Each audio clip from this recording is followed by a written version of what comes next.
What's up, Internet? Welcome to Coffee with Dad. I'm your host, Dad Diaz, author of the Cigar City Case Files, a hard-boiled detective series that takes place in Tampa and follows the exploits of an active duty firefighter as a bail bondsman and PI on his days off. We're going to talk about one of my favorite authors and fictional detectives, and that's Raymond Chandler and his detective Philip Marlowe.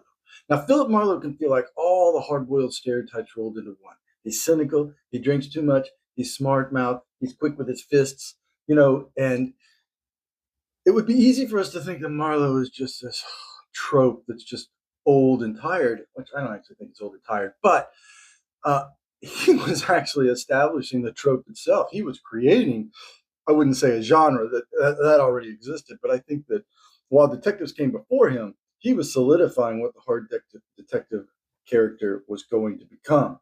And I don't care if it's the lonely office or the bottle in the desk or the rich client that's hiding too much or that's hiding something or the women who usually mean some trouble, right? That we later developed a name for, the femme fatale.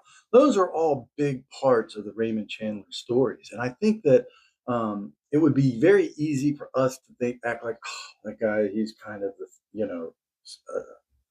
tired. And he's not tired. He was unique at the time. And I think other people have copied him ad nauseum, some better than others.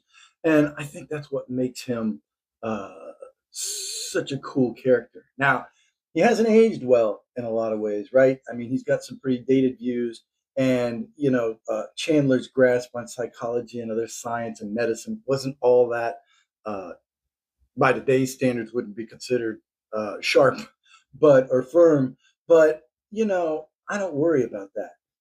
Chandler is a man of his time who wrote a book, a character that was a man of his time. It would be weird if a 1930s or 40s detective thought and acted like somebody from the 2020s, right? Am I the only one who thinks that? I hope not. So I'm happy to enjoy those stories in context.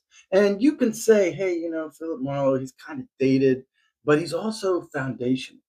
He's the guy that uh, if you enjoy cynical detectives with sharp dialogue, dangerous women, and private eyes who keep digging after sensible people would quit, then you're walking through territory that Marlowe has already tread. Marlowe let Marlowe walk that path, and so I tip my hat to him.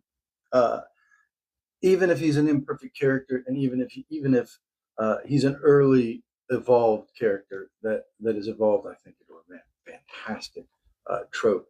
But who's your? We'll talk more about that later. But who's your favorite character? Who's your favorite detective? What contributions has he or her has been made by him and her to the hard-boiled genre? I'd love to hear it. Let me know. Talk to y'all later. Bye.